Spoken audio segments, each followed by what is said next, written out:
அல்லாஹ்விடத்திலிருந்து பெருமானார் ஸல்லல்லாஹு அலைஹி வஸல்லம் ரஹ்மத்தின் திறவுகோலை வாங்கி கொடுக்கிறார்கள். ரஹ்மத் அல்லாஹ்வினுடைய அருள் இல்லை என்று சொன்னால் இந்த உலகத்திலே நிம்மதி இல்லை. அருள் இல்லாதவர்களுக்கு இந்த உலகத்திலே கண்டிப்பாக நிம்மதியை நுகரக்கூட முடியாது. பெருமானார் ஸல்லல்லாஹு அலைஹி வஸல்லம் சஹாபாக்களை பார்த்து கேட்கிறார்கள், அல்லாஹ்வினுடைய அருள் வேண்டுமானால் அதற்கான திறவுகோல் என்ன தெரியுமா? சஹாபாக்கள் அல்லாஹ் வ ரசூலுஹு அலம், நாயகமே நீங்களே சொல்லுங்கள் என்று சொல்ல, அல் இஹ்சானு இலல் மக்லூகாத், படைப்பினங்களுக்கு உபகாரம் செய்வது என்றார். அல் இஹ்சானு இலல் மக்லூகாத், வெறும் மனுஷனுக்கு மட்டுமல்ல, படைப்பினங்களுக்கு உபகாரம் செய்வது. உலகத்தில் இருக்கிற எல்லா படைப்பும் ஒன்றுக்கு மற்றொன்று உபகாரம் செய்கிறது. எல்லா மாடு ஒன்னா சேர்ந்து நான் 4 நாளைக்கு நாங்க பால் கொடுக்க மாட்டோம்னு ஸ்ட்ரைக் பண்ண என்ன நடக்கும் யோசிச்சு பாருங்க. எல்லா மாடு ஒன்னா சேர்ந்து லெட்டர் போட்டுருச்சு, இனிலாம் யாரும் பாலை கொடுக்க கூடாது, 4 நாள் இந்த பசங்களுக்கு பாலே கிடைக்க கூடாது என்று ஸ்ட்ரைக் பண்ண நம்முடைய நிலைமை என்ன? விழா நடத்த முடியுமா? ஏற்பாடுகள் செய்ய முடியுமா? அன்புக்குரியவர்களே, அவைகள் உபகாரியாக இருக்கிறது மனிதர்களுக்கு. ஆனால் மனிதன் மற்றவர்களுக்கு உபகாரியாக இருக்கிறானா? யார் உபகாரம் செய்கிறார்களோ அவர்களுக்கு அல்லாஹ் ரஹ்மத்தை கொடுக்கிறான். அல்லாஹ்வினுடைய பேரருளான ரஹ்மத்தை, செழிப்பை அல்லாஹ் ரப்பல் ஆலமீன் உபகாரிகளுக்கு கொடுக்கிறான். வரலாற்றிலே நிறைய சான்றுகளை சொல்ல முடியும். உதாரணத்திற்கு 1-2 சொல்லுவேன். சஹாபாக்களிலேயே கொடைவள்ளல் என்று பெருமானார் போற்றிய சஹாபாக்கள் ஒரு 10 பேர். அதுல ஜாஃபர் ரலியல்லாஹு தஆலா பெருமானாரே கொடைவள்ளல் என்று போற்றிய சஹாபி. ஜவாத் ஜாஃபர், கொடைவள்ளல் ஜாஃபர். தன் தோட்டத்துக்கு ஜாஃபர் ரலியல்லாஹு தஆலா செல்கிறார். தோட்டத்துக்கு போறாங்க. பொதுவாகவே தோட்டத்துல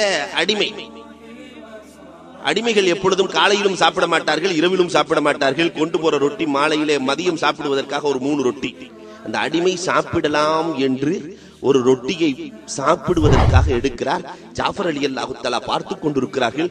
ஒரு ரொட்டியை எடுக்கிற பொழுது எங்கிருந்தோ ஒரு நாய் வந்தது, முன்னாள் வந்து நின்றது. ஒரு ரொட்டியை ஜாஃபர் ரலியல்லாஹுவினுடைய அடிமை இப்பதான் சாப்பிட போறாரு, அந்த அடிமை ஒரு ரொட்டியை நாய்க்கு கொடுக்கிறார். இதை பார்த்து ஜாஃபர் ரலியல்லாஹு கண்களில் இருந்து கண்ணீர். நாம் என்னடா கொடைவள்ளல், நாம் என்ன கொடைவள்ளல்?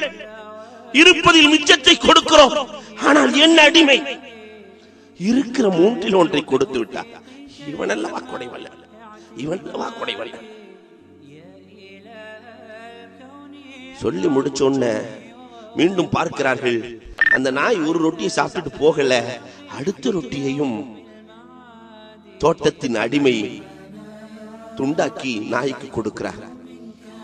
ஜாஃபர் ரலியல்லாஹு தஆலா வேகமாக வருகிறார்கள். வந்து ஒளிந்திருந்து பார்க்கிறார்கள். தன்னுடைய அடிமையை பார்க்கிறார்கள். என்னடா மனுஷன், இருக்கிற 3ல 2 கொடுத்துட்டான். அந்த நாய் 2ஐயும் சாப்பிட்டு போகல, 3வது ரொட்டியையும் கொடுத்து விடுகிறார்.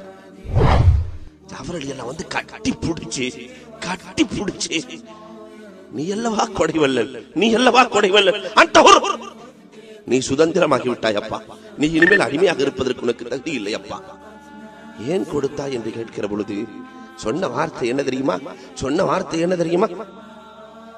பொதுவாகவே நாய்கள் நம் பகுதியில் கிடையாது எஜமான், ஏதோ அறியாமல் நம் தோட்டத்திற்கு வந்து விட்டது எஜமான்.